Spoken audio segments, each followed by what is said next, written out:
I always tell Rashid, if a person goes past 3 questions, gotta go. Because the 4th question is the fact that they're crazy. See, if they ask you, hey, brother, what about this? You answer that question. Yeah, man, I was in this too, and you answer that question. You know, and then again, you look at us and you answer that question. If you go to that 4th question, hey, bro, I'll see you later. Because he's just wasting your time. He's just crazy. So my thing is, we've got to turn from the waste of time and stuff like, like a Joyce Meyer. The women fall into there because they don't like men. Joyce Meyer is a masculine presentation of a woman. So what they've done, they have now, this is what they did in their minds. They made Joyce Meyer a man to lead them. She takes on masculine character. Her husband is always a secondary figure. And she is the leader of these renegade women who don't like men. That's all it is. We need to bind them the same way. That's why she got beat up out in the parking lot right around the corner. She was beat up in the parking lot right there. Right around the corner. You know what I'm saying? Right there, right next door. That got beat up because she married that little sissy, Weeks, old Bishop Weeks. And he beat her down out here after they had some kind of conference up here in this area. Beat her down in the parking lot. Because she got what she was looking for. She got a man that wanted to be a woman, and she was intended to be a man until she flexed on him too hard, and he really came out to be what he really was, a woman hater. And he went and got another little young girl, another preaching girl, but she younger and finer than Bible. And now he pimping her. And this stuff just turns over and over and over again. We're wasting all this time talking to these religious dingbats when there's a whole contingent of people who don't have a chance, who don't know anything. A lot of them trapped in churches because that's all they know. So the only key I think we got left to turn on this switch to get them saved is empowerment from on high. Amen. There ain't no other answer. Yep. There is no human way to save anybody anymore. I don't think you can walk down the lobby and talk somebody into it. We gotta have, he said, tarry until you're empowered from on high. And that's gonna mean the arduous task of prayer and fasting. And laying prostrate until the power comes. Because there's no way to cut through that mind. You gotta have a supernatural power in you now to cut through the mind. It's got to be something ebb and out that you didn't come from here. It's got to be a supernatural essence that's cutting through all that stuff that's set up in them as a citadel given by Satan to keep that vessel bound. I had too many discussions, man. And you know what? This would exhaust you. And everybody that I know has come to the end of the road. Trying to make them see it. You talk to your relatives. You talk to the guy you grew up with in your neighborhood that was your best friend. You talk to your cousin. You talk yourself into a coma talking to these folks. And they just sit there looking at you. There's no way to do it. You can't do it. And so I think God has led us to a place of disempowerment so that he can now reign over his church again. Really, I mean, we could have a man-up meeting is not designed as another conference for a bunch of guys that sit around and kick around the scripture and listen to preaching. It's designed to refabricate the inside of a guy to accommodate God. That's what it's all about. It's about, hey, I'm through trying to do this because there's no way to do it. God's gonna have to, he's gonna have to take this thing home all by himself. If you like me and you've been out there doing this and talking to these folk and preaching this stuff to people and making them see it to the best of your ability, and they look at you with a blank stare on their faces, hey, something bad, bro.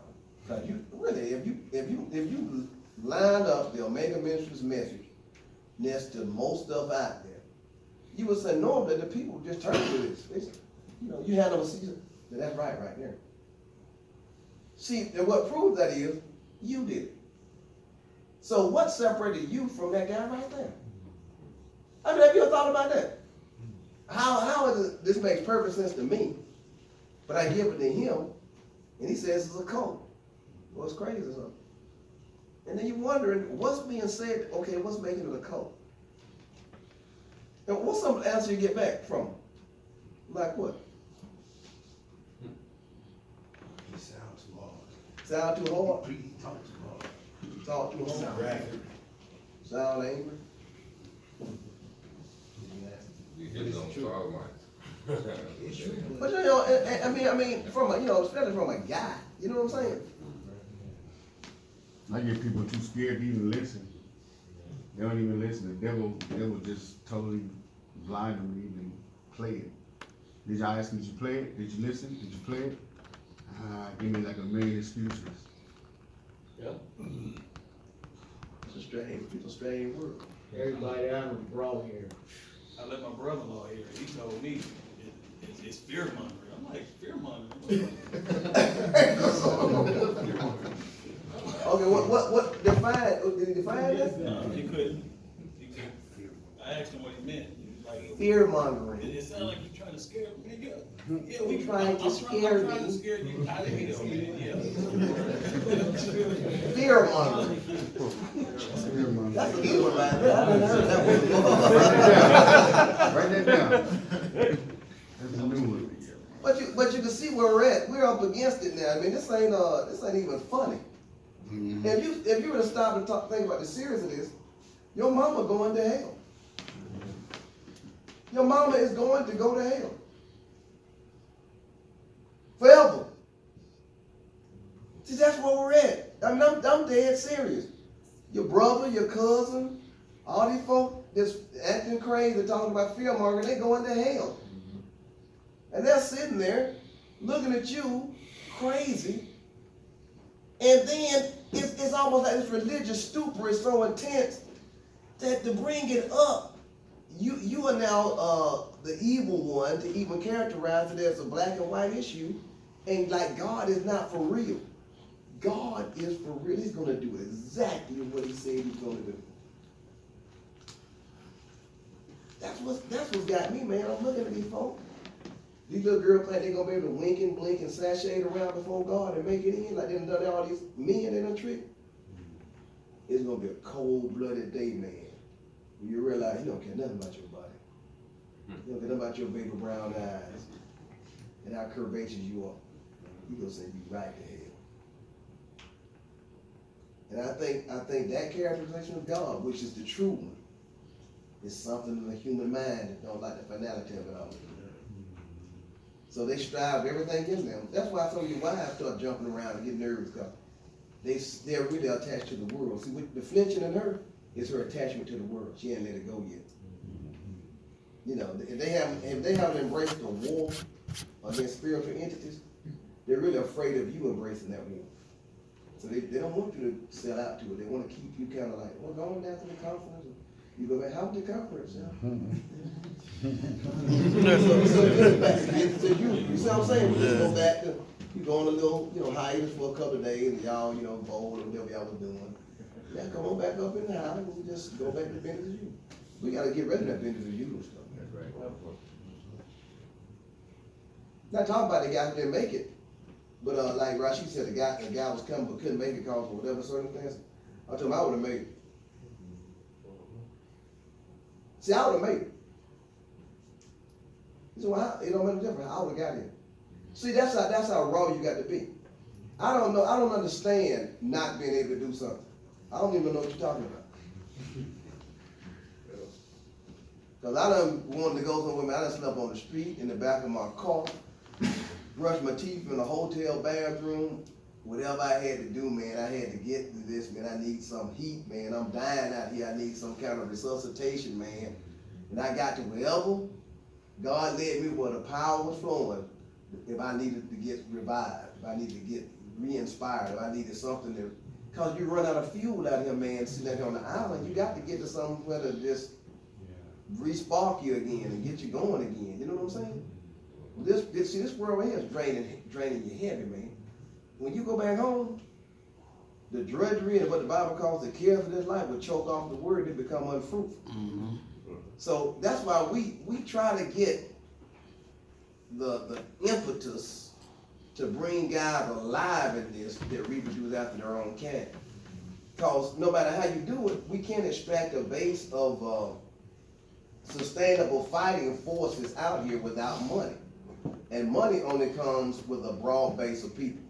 You know, unless you had a guy that happened to have $100 million, you know, you need a broad base of people through replication and duplication of life.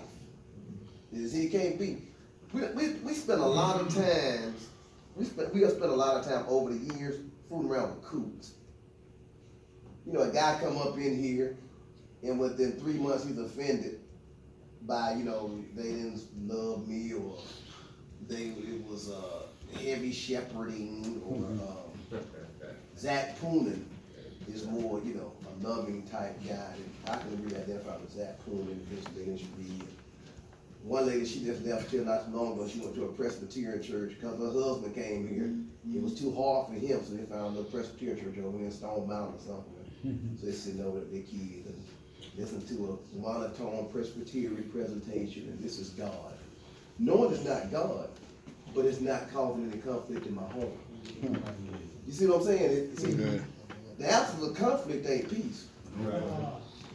See, that's how most people define peace. Well, peace is the absence of conflict. No, it ain't. That's compromise.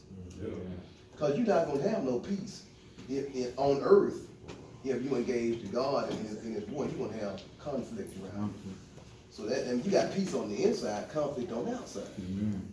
Amen. So, you know, I mean, we just kind of at a crossroad now, man, where continuing on, you know, doing this right here, this ain't it, man. You know what I'm saying? I mean, I can get up every Sunday, but I don't really have no kind of, like need to preach the gospel like that. You know what I'm saying? I don't need to be up there behind no pulpit. I don't care if it's 10,000 people. I don't want to be Joel Osteen. Cause that's like 98% dead weight you talking to. You know what I'm saying? They got TV broadcast building, orchestras building, 400, 500 person choir, all this, but it's nothing.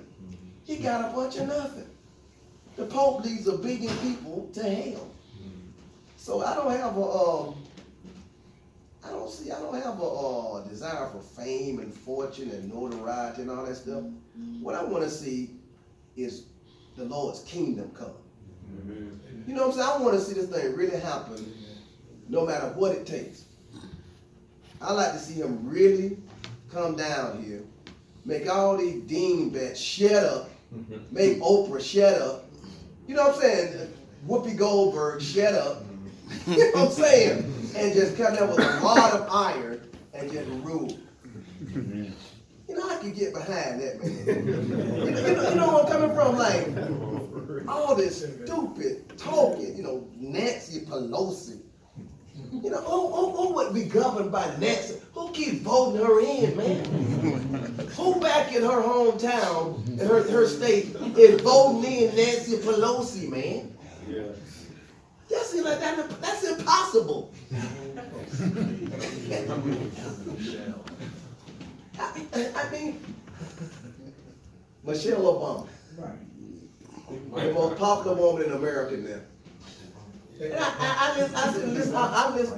sat one day and listened to Michelle Obama. I don't get nothing out of it. And 90% of the people in this town will stone me to death because I said that. If I said, well, she sounds like a dingbat to me. Yeah, see, that's what I'm saying. And they be ready to, you know, take up arms against me. And all I'm saying is, what practical response, and you can sleep on this tonight, because this is where we'll be discussing tomorrow, as we kind of just hobnob around and kind of sharpen iron and, you know, these, what they call like a head session incorporate, they call it, get together and brainstorming session, you know, just kind of brainstorm a little bit and talk about stuff, you know. And you can think about this, what practical response is there to a world that's basically steeped in madness? We are collectively the gathering demoniac in front of us, and there's no way of just going and talking to the gathering demoniac in that logical format. So I talked to Rashid a lot, and I said, you know, I think that the basis for a Holy Ghost outpouring through vessels is systemic. What I mean by that is, people must have a system that they operate in. You're not gonna have success without a system. It ain't gonna work. Like people go out the street preaching and stuff like that. Okay, where do the people go when they get saved? Yeah. That's stupid. I hear all these people talking about the Babylonian church and getting outside the four walls. That ain't gonna work. You can data dump that one right now. It's got to be systematically done. You got to have a system. Everything that is successful is systemic. I.e., the Crimson Tide, New England Patriots, they got a system. They got an anti-system. That's the anti. But you know what I'm saying? These guys have systems, and all they do is drop you in pieces. If you ever notice how a player won't prosper over here, when you drop them in that system and they prosper. You thinking, well, he's the same guy. It was the system. The system did it. So we should have a system in place that if anybody gets born again and is dropped into that system, they can prosper in the system. Using the methodologies and the techniques and the systemic tools we have put in place for them to access. That's what we try to do with the organic gospel. Over 1,000 messages on the website. All those messages from Maisha. You know, Maisha got a treasure trove of writings that she wrote in the past. Man, that's weaponry that came out of her mind. She got a book on Amazon. What's that book? On Kindle. Homosexuality in the last days. Turn the world upside Yeah, turn the world upside down. That's another one too, right? About 3 or 4, right? Yeah. And just type in Maisha Hunter, and her books will come up. But tools. See, our whole mission is not to have people in stupid theater-style seating again listening to messages, but get them tools so as they begin to be organically transformed, they got tools. You know, it's like becoming a carpenter and now you got a tool bag. All we try to do is supply the tool bag to the carpenter. But I believe that teaching has to become more academic. That's why a guy like Prash is really seminary level teaching. If he really settled down into what he could really tell you, it would be like a seminary type professor talking to you. If you deal with David Paulson's gonna come, he's gonna bring it down to a seminary level of facts that you take notes from and you go back and study to get a clear, concise, and precise depiction of what the gospel is. Going back to the history, systematic theology, all that stuff, and going back in time to all these different church fathers and Jerome and the first century church and looking at the elders and the different scribes and the different translators of the Bible and the history of the church and how the church went into Roman Catholicism. You know, the church, all the church went into Roman Catholicism and then rebirthed out of it through the Reformation. That's what the Reformation is, the reforming of the church outside the loins of Roman Catholicism. See, all that is letting you know what you got into and where it came from and the history of it. It's a lot to this. You know, a lot of those writers from the early church age, they left an imprint on a lot of stuff that we believe today that is not necessarily true. So everything you see in front of you that's wrong doctrine, it has a birthing place. You know, like Calvinism and all of that, and dispensationalism, all that had a person that believed that, and it got into the church.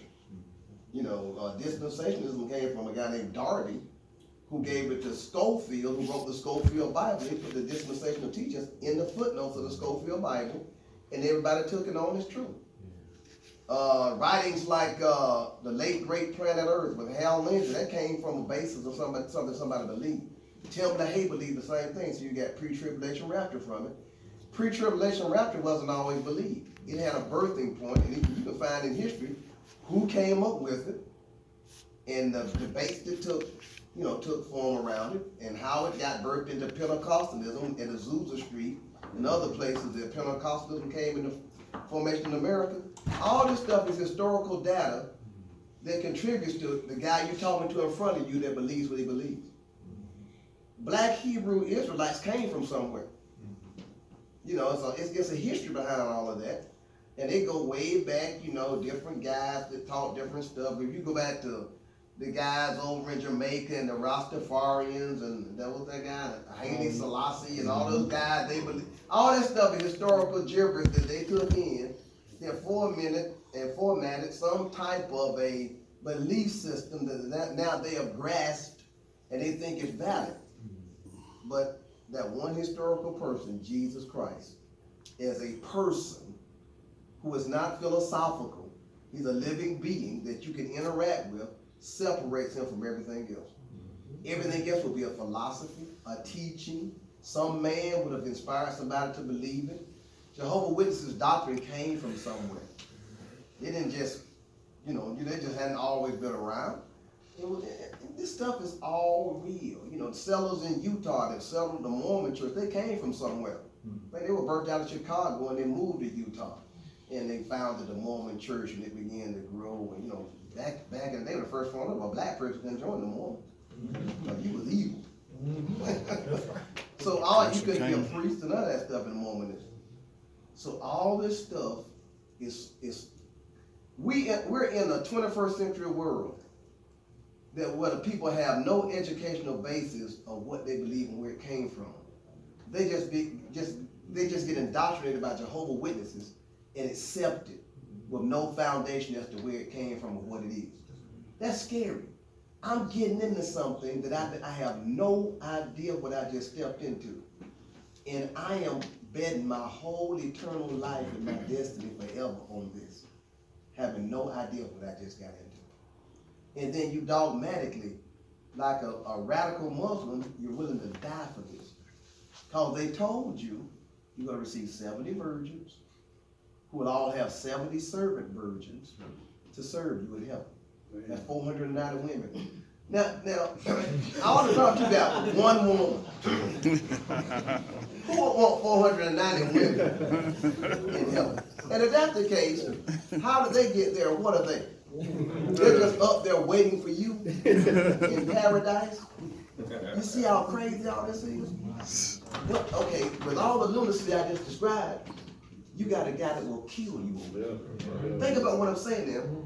As crazy as you look at this stuff and you see it being lunatic friendly, there is a guy standing right out there on the corner that will slit your throat for even saying anything about it.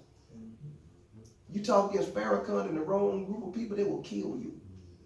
So we up against life and death situations all the time. If you really begin to actually vocalize and verbalize in a public setting the gospel, you got people embedded in that environment that will slit your throat. I mean, for real.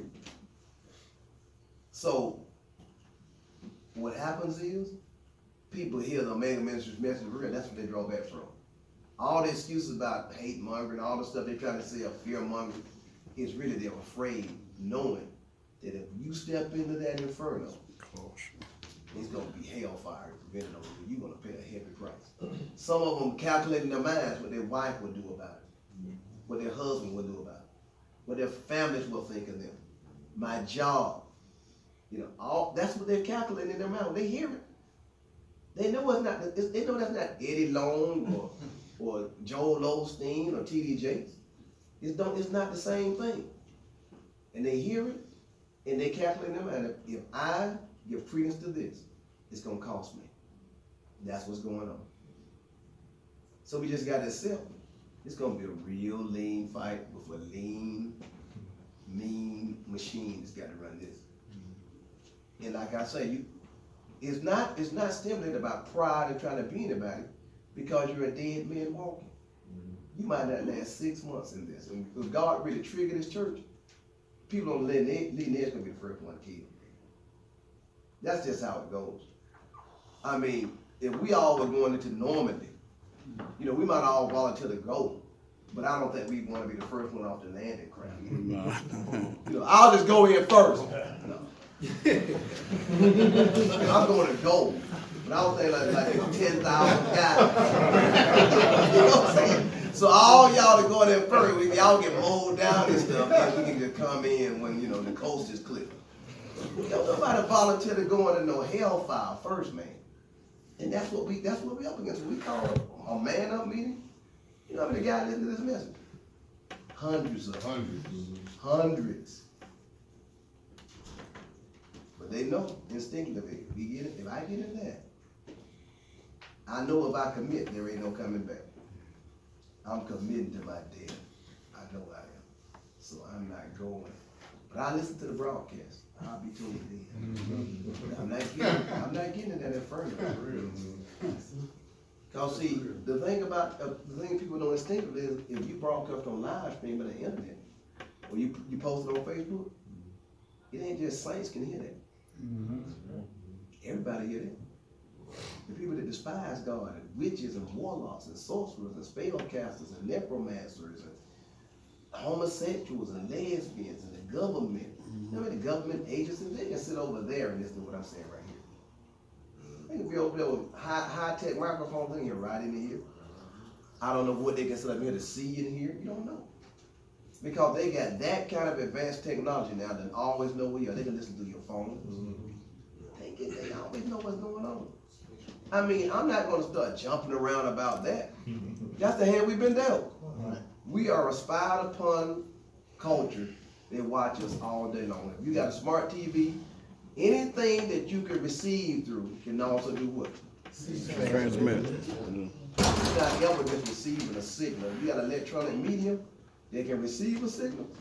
It can also give out a signal. All you gotta do is embed in those TVs, whatever they wanna do as far as technology. Turn that TV on at night with a hidden camera to watch you. Watch your room. Watch you have sex with your wife in your bedroom over your TV. And see, you see all this stuff going on and swirling around us. But I can't afford to care. I got to get on with the mission at hand. My job is to bring in as many as I can and get out of here. All the stuff they do serving the devil is inconsequential because they're damned anyway. I mean, think about how the devil gonna be able to get a policeman and a person that's, you know, like a law enforcement officer, to be actually neutral about arresting you for hate speech because you said something about homosexuality. They enforce law. See, they are law enforcement officers.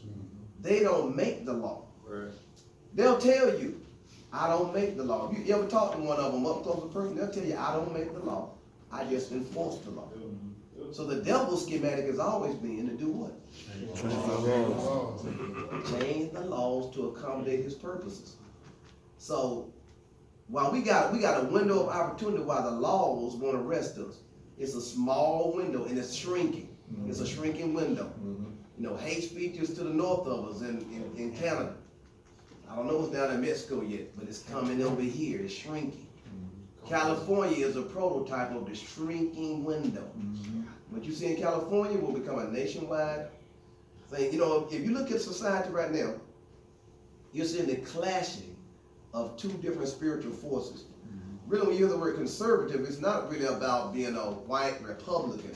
It's about conserving the Judeo-Christian ethics that we have in this country. That's what conservation is.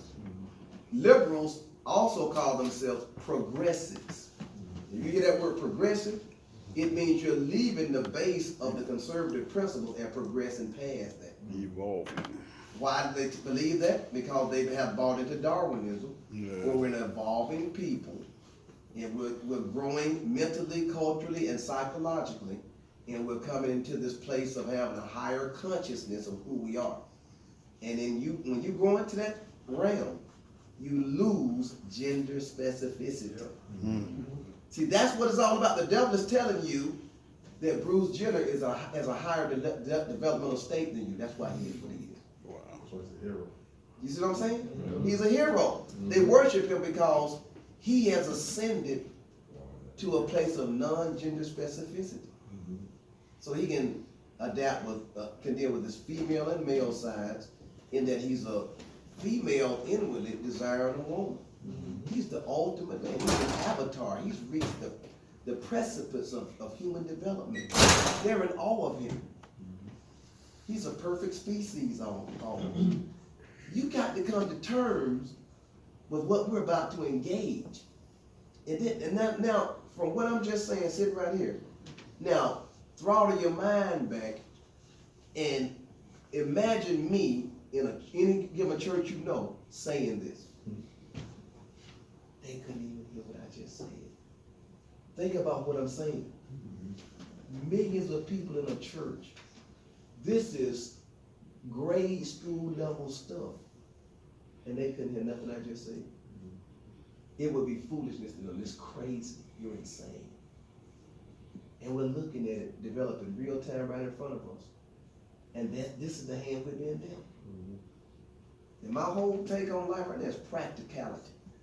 What can we do in a practical sense to engage a culture in this day? I ask God this all the time. You know, I don't just sit around twiddling my thumbs. I ask God all day, you know. I don't see no way out this box. I mean, I'm looking at this thing, it's like you're sealed up inside of a box. And you can't break out this thing is crazy.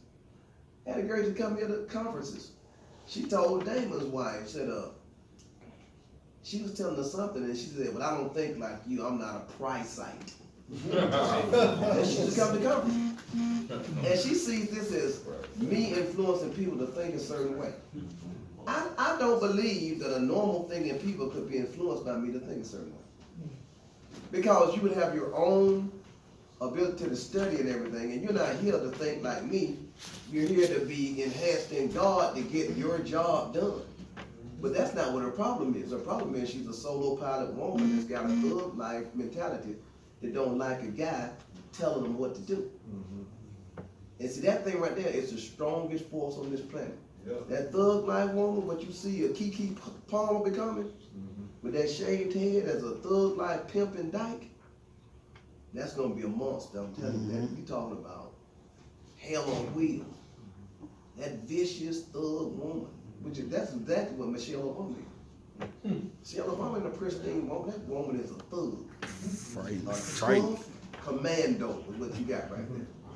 And she threw that little toothpick dude around, she married. She a Barbie doll or something. That joke don't challenge Michelle Obama behind closed doors. I guarantee you. Bill don't challenge Hillary. Are you serious?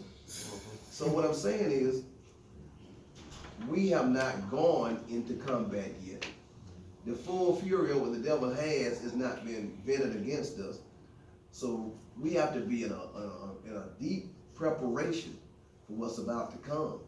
And that means we got to be full of the Holy Ghost.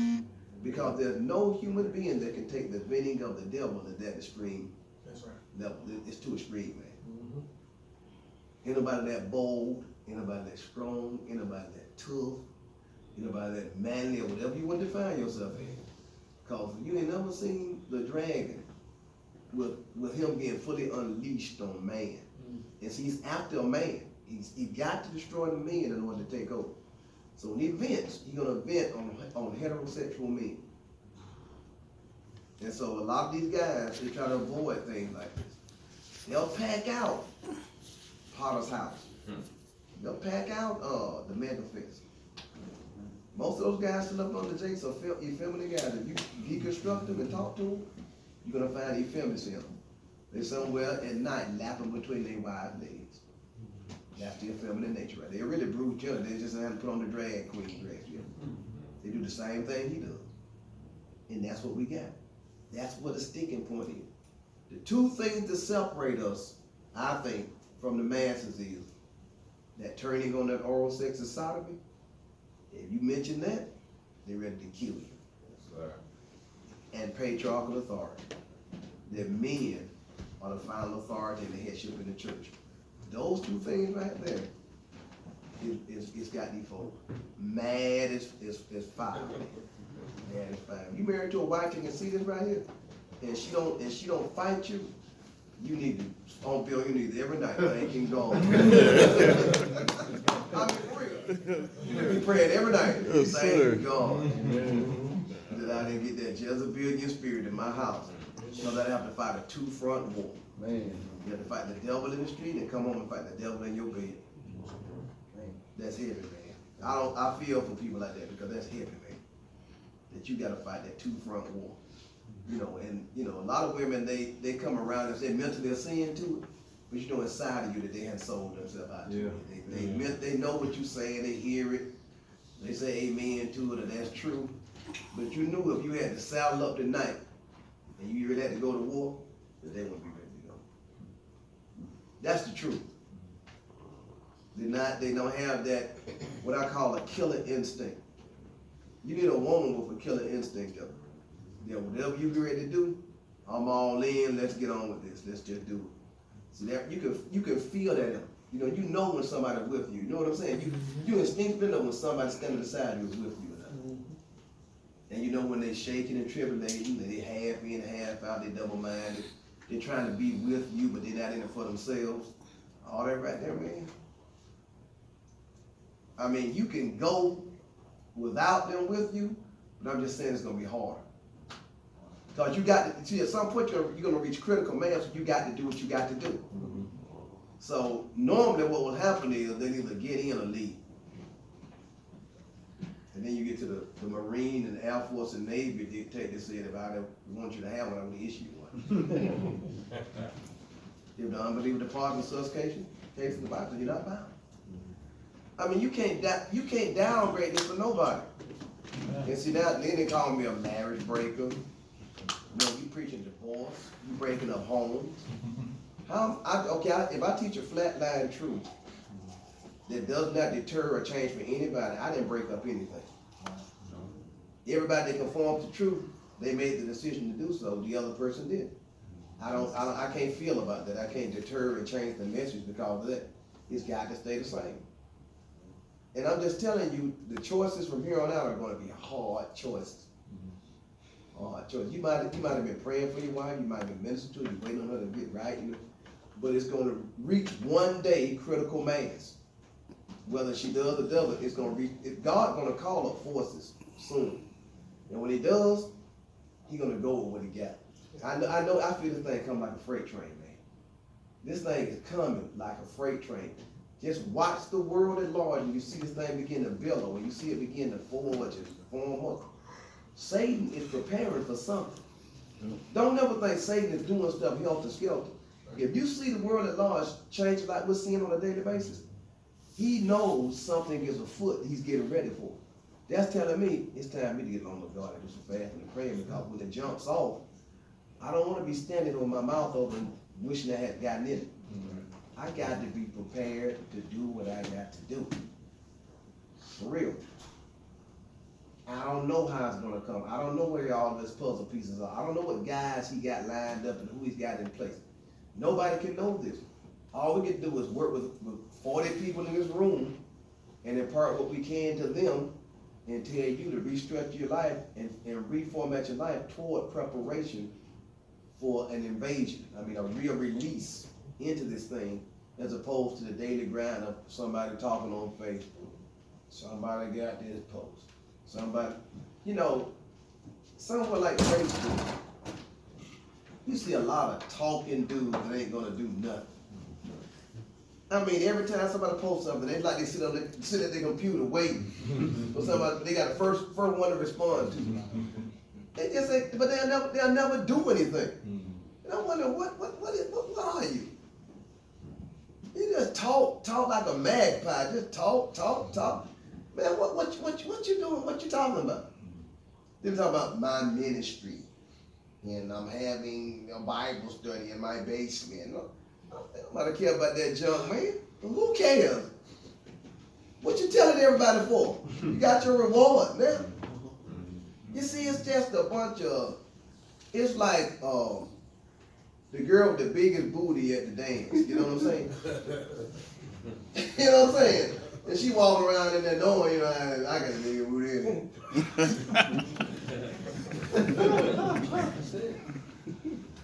No substance, no nothing. I got a booty.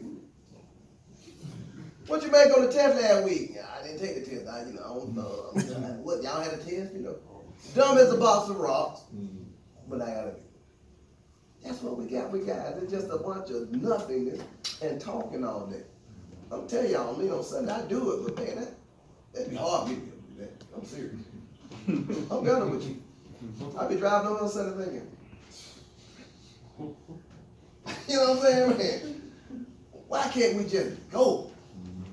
I'm not cut out for this, man, that cut no pulpit and sitting up in the stinking pulpit looking preaching. That little kid stuff, man, I don't wanna do that. But I transfer as much as I can through Facebook and the internet and live stream, you know, you get out what you can, but it's not engaging the enemy face to face. If we engage the enemy, it's gonna be a DEA officer and FBI agent come through the door next in a minute, you know, or police with your guns drawn. That's when we know we're really in. Study everybody in the Bible. You know, I'm gonna use Acts 23 through 26 to talk about tomorrow, kind of skim through that as we discuss things. And you watch how Paul interacted with Agrippa and Festus and how he went before those people and how they all drilled down on Paul. All because he's preaching the gospel. We don't have nothing like that happening to us. We just walk around with impunity, hanging around, and the people at least don't even know you're alive. We should all have records by now. I mean, seriously, been to the magistrate court and all that. And see, it's got to wrap up that'll purify the church. That will purify the church and separate the fake people from the real people. Because the fake people are not going to go through real engagement with legal systems and lawyers and judges and the police and jail time. See, that's when it gets real, man. Yeah. That's when the rubber meets the road. I'm trying to avoid all of that, and they're gonna do whatever they have to do to avoid that. And that's gonna separate. I don't want to identify with them because it's gonna cost me. And boy, that's gonna purify this thing. I see this, man, it's gonna be another kind of world. You know, so what I try to do now is divest myself of all concern for material possessions whatsoever. I take it. See, God let that happen to us back in 2006 or 7. We was building houses. Right over here. I still have this hotel. It's about 20 houses I built right here in East Point. I was building them, my wife was selling them. We figured like we did pay that, we did roll with this, you know. But 2007, 2008, that thing bottomed out. It crashed. Yeah. The boys did that on purpose. They sank that. It was too many. It was a lot of guys, a lot of young black builders over here building houses. All over the building over here, what's called infield building. In established neighborhoods, you know, get a lot, build a house, sell it. As soon as you broke ground back then, it sold while you was building. You know, $330,000 house in a sale while I'm putting it up. I'm thinking, man, we're gonna live in high cotton. Give me about 2 more years, we'll be straight. But the system saw that some middle class folk were getting ready to work their way out of the middle class and begin to actually experience some wealth. Nah, get it out. Anytime you see too many people getting ready to get out of something and break free, they gonna crash that, man. They're not gonna let that happen. Because they don't want that many people breaking out of the plantation. If you begin to get wealth, we'll have no laborers. We need you bound and chained to make sure we got laborers. So that happened. Had to bankrupt the company, bankrupt myself personally, lost our home, everything bottomed out, flatlined. My wife, she went to work for Delta, I went to work for Clay County School. You know, we began to survive. You know, you go into survival mode. When you got to, you switch from doing what you're doing to surviving. So we just stayed faithful. I kept on preaching the gospel like I did everything I always do, mechanically. Don't feel nothing about it. Keep your inside parts on neutral and wait on God. And then after systematically, you reconstruct this stuff. You know, if you file bankruptcy in 6 months, they don't care no more. This all make believe. You file chapter 7, 6 months later, they be trying to give you credit cards. They want you back. They can't afford you outside the game. They want you back in the game. It's monopoly. It's just make believe. Bankruptcy was designed for rich folk. They crash their stuff like GE gonna file bankruptcy in a minute. Dante was just saying. I was just saying. Danny was his wife's name. Like Dante was saying, they're gonna bankrupt GE, but that won't affect GE. They'll just split it up, dice it up. They'll stop paying the retirees their pension. Stuff like that. That's what's gonna take the blow. Delta did it. The retirees for Delta, we can't pay them. A guy been working 30, 40 years. Come on. what was it, Enron? All that for what came on all of it. They had that money. Sorry. I'm sorry for you. They spit in your face. There won't be no social security. It don't exist. It's voodoo. It's not even real. They have no money. It never has been the money. It's just voodoo. They're gonna make everybody award of the state with a mark. And you know if you can buy and sell with a mark, there can be no money. There's no fiat paper currency. It's gonna be a mark. So that tells you the thing was a game all the way along the schematic. It wasn't real. So I learned this in dealing with God. It's not the money we need. We need what we need to get done what we gotta get done. You see where I'm coming from? Mm-hmm. See, if money is one of the things we need to get that done, according to the world accepting that, if we gotta send Eric to China to deliver some Bibles, and need an airline ticket, if they'll take money to get the airline ticket, we need the money for him to get to China. So I don't think in terms of money, in amounts of money. You know, like $100 billion is not real. Right. You see where I'm coming from? So while the world is running around placing value on a commodity that's not even real, we don't need the commodity, we need what we need to get done. You see where I'm coming from? And see, God has no interest in amounts of money. No, none. God has no, it's not like if you told God, I got $1 trillion, he would be impressed by you. You see where I'm coming from? Because it's not real. So my thing is this, I gotta actualize this in my mind. If we can't go to do what we gotta do, he must not want us to go. There's gonna be two things that I've come up with. Either I'm doing something dead wrong and the whole thing is wrong, and he don't wanna go because it's not right, or else it's not time. You know where I'm coming from? And I begin to examine myself all day long. Man, what am I saying wrong? What did I do wrong? What did I say wrong? Have I done anything to anybody? Have I treated somebody wrong? That's what you, if you got any sense, that's what you do all the time. You know, you always examine yourself to see if you're being faith. You just run it through yourself. You know what I'm saying? I tell people come to me and talk about money, man. What a money? I said, man, it's 20 people sitting in the hotel room every Sunday.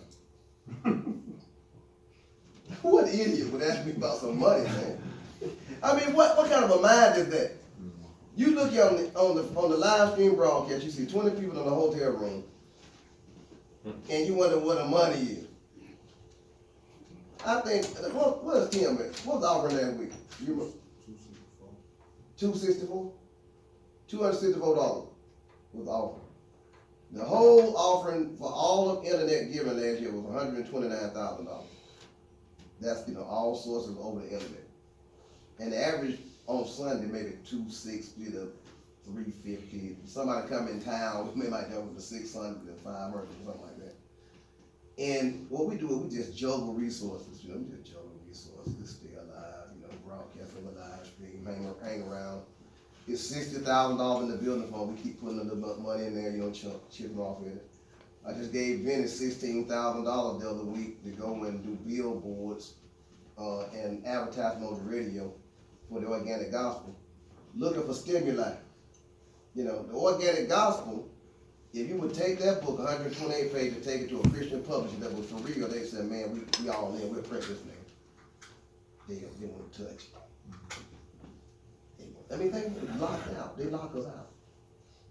You say, man, hey, look, Mr. Osteen and Jakes, man, look at this. Have you read it? They'll prove it. They'll read it. Editorial people will read it. No. Why? You begging, yelling at them. Why? What's wrong with y'all? If they print that and publish that and distribute it, Osteen, Jakes, and all the rest of those boos would immediately be of no effect.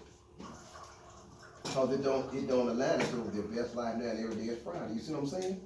If people begin to ingest what you're saying, they're not going to buy this other stuff. So we don't want you in the mainstream because it will offset us making money off of keeping the people soulish and weak and tied up in a fantasy whereby there'll never be an outcome. They'll just be circling in the wilderness forever, believing their best life is now and going to Disney World and going to amusement parks and having fun and keep buying self-help books and motivational books, and it'll never end. Back in the day, it was Miles Monroe and all these folks. It was just make-believe, just a way of motivating people. Another book about, I mean, how many ways can you say the same stuff?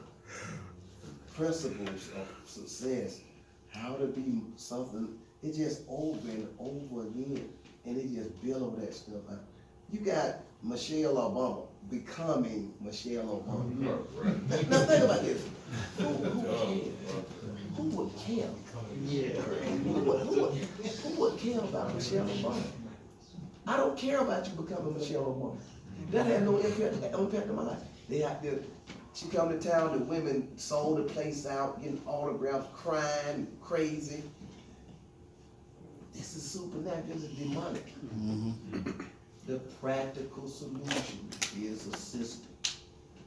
I got to stress that. The practical solution is a system. Now you got to meditate on that and let that kind of perturbate through your mind about what I'm saying. A system. What kind of a system? How would the system function? What would it look like? All we got to do is go back to the book of Acts. Go back to the book of Acts. Coming together, having all things common, and everybody was put into one pot, then distribute everybody so nobody lacked. That won't work now. See, that sound good? I done had people come to me. Pastor Price, why don't we all get together and we just move into one big White House and, look, man, that ain't gonna work. That was a first century agricultural economy. That's what that was. That ain't gonna work. But the design of it will work.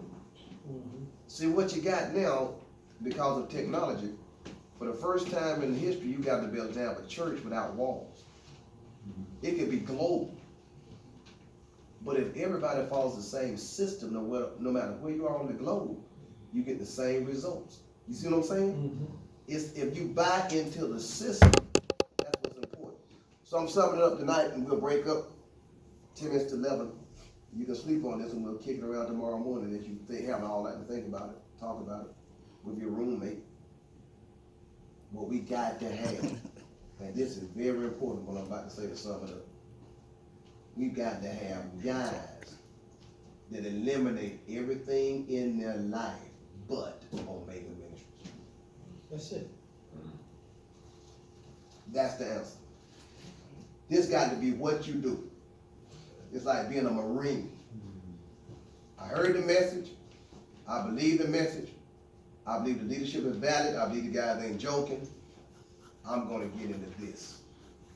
And that's it. And then everybody who ain't going to get into this, no harm, no foul. Ain't no bad feelings about you. I don't feel nothing negative about you because you might be called to something else. But we only looking for guys that are going to get into this and get in it and win. What's the key to Nick Saban? What's the key to Bill Belichick? I don't care if you're a 260-pound, 5-star recruit. If you don't do it my way, I can't use you. Saban tell you that real fast. He don't care how talented you are and how athletic you are. It's my system. And see, what we got to recognize is this is the system of Jesus Christ alone, not Price's system. That's right. It's elders, it's bishops, it's deacons, it's church order that Jesus Christ designed. See, he designed the system.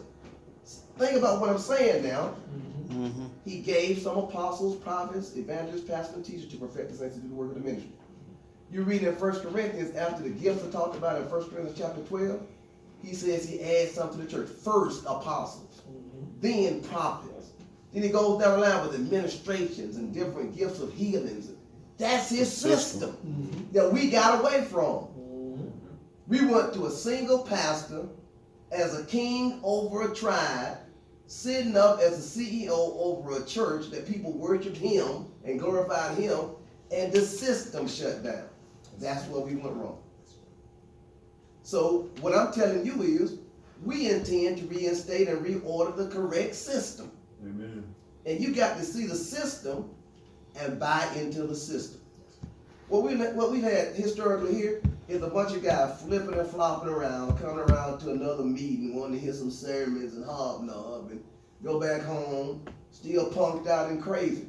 Look, man, this is a military affair. We're not here to fool around with this, man, and have nobody on the outskirts of town pretending. We're here to bring the world to an end. This gospel of the kingdom shall be preached to the whole world as a witness, and then the end shall come. That is a mission. You know that those are marching orders. If you preach the gospel to the whole world, the end will come. The Bible says, hastening his appear. We can hasten his return, and he'll appear the second time to those that long for his appearing. All this is on us as far as getting back in alignment with the proper system. This is why the Jezebel spirit and feminine takeover fights it so strongly. This is why these sisters in the pulpit fight it so strongly. Because it's going to rend the people in the pews out of their hands and put them in the proper system. That's what they don't want to happen, because then what? I don't have my Bentley. I don't have my $5 million home. I don't have my Gulfstream jet. I don't want that to happen. I don't want the systemic church to come back in order, because I know Christ will pour through it. That's what it's all about. So that's all we're looking for. We're not looking for people trying to come to me with, hey, have you listened? Yeah, I listen to that. I don't care nothing about that. We're doing this right here. Amen. No. I'm not focusing on nothing else. I'm doing this right here. I don't think we got a contrary message. You see how in Bible study that I don't teach you no more like that? Because I don't care about that. I don't care about being in front of nobody. I don't care. I care about his kingdom coming. I could go into the shadows and not have to do none of that. For real. I ain't trying to press this fine young thing in the first row. Not talking about you, Benji. I ain't trying to impress. I ain't trying to press the girl with them big legs crossed with them stilettos on the front row who always gonna show up when you up there trying to make sure she still got a little something for you, you know? I ain't into that. I want to see his kingdom come. I'm serious about what I'm talking about. I'm not here to have nobody ooh and ah. He always gonna see them pretty girls to stroke your ego and ooh, pastor, you know, and ooh, brother Aaron, when you taught that Bible study today, I mean, praise the Lord. I mean, I thought Christ was something, but man, you can put him to shame. And then you had done it, and you go for that. And he walking around thinking, I'm the apostle. It's crazy. Chief. Cause you ain't seen fine till you get in the church. The devil, you think these other girls got something. When the devil do some church girls on you, I mean them fine. But you better be for real. Cause they ain't gonna take no survivors, and they gonna be talking holy talk and walking holy walk. I tell unmarried guys, man, listen, get your soul right, bro. Don't try to fool around with this man, cause they gonna take you out. I done seen a lot of guys decapitated and just trying to play with that man. I mean, they want to get married and all that, and the devil sent some old Jezebel girl up in there to just cut him down, cut him in half, man. That's why you gotta be hearing from God about what to do. And my thing is to turn everybody's affection above, not on the earth. But we are only focusing on, and it's gonna make people mad, man. What I'm saying right now gonna make people mad. When you watch, if they see people sell out to this and turn toward this with all resources and energy, you're in a cult. Probably done brainwash out. But see, I'm 61 years old, I'll be dead. See how stupid that is? I'm preparing to die. I'm not preparing to live. 80% of my life is in the books. That's the way it goes. How old are you, Dave? 71. 71. Young. You see what I'm saying? Well, when you're living eternally, you know, it's inconsequential.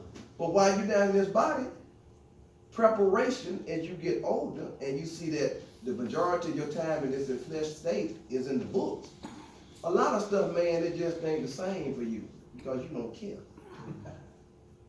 I don't care nothing about this. You can burn to hell tomorrow morning for all I care because I got nothing down here. And the sooner you get like that, no matter what age you are, the better off you'll be. Mm-hmm. I don't care if you're 20. If you got like that right now, your life is going to turn dramatically because you'll be no longer instant and trying to sustain your life here. all energy is spent to sustain life here is wasted energy. You need to want to see his kingdom come. That's it, man. That's the focal point. See, what makes the message we preach infallible is this right here. This is the infallibility as far as the message here is concerned. It's organic. Now, before you got here, have you ever heard that term before used in church? The organic gospel? No. Because they won't tell it to you because the vast majority don't understand what God is after. Genetically modified gospel out there, no? Yeah, GMO. An organic gospel says it's all gonna take place inside of you. That's infallibility. There's nothing outside of a man that can defile a man. Defiling elements come from where? On the inside. If you divest yourself of every defiling element and you allow God to expand his borders in the inner man, perfection is going to take place all by itself, organic perfection. Because you're going to do what? You're going to displace one life for another. You're trading it. The cross is a crossing point. See, that's what the cross is. You trade in a life on the cross, your life for his, and then he inseminates. Did you not know when Jesus came and imparted his ministry to the disciples, he was inseminating them? That was insemination with his word. The sower sowed the word. The seed died on the cross. And then 50 days later, you got the birthing of what he inseminated. They tarried until they delivered the new man, a Holy Ghost filled man at Pentecost. And then they began to do it, replicate after his own kind. And the devil saw that replication take place. What did he begin to do? Persecute. You know what happened? The replication picked up. Yeah. It replicates heavier under persecution. Because the people who look at persecution wonder, why are you on these people so hard? What's wrong with them? And see,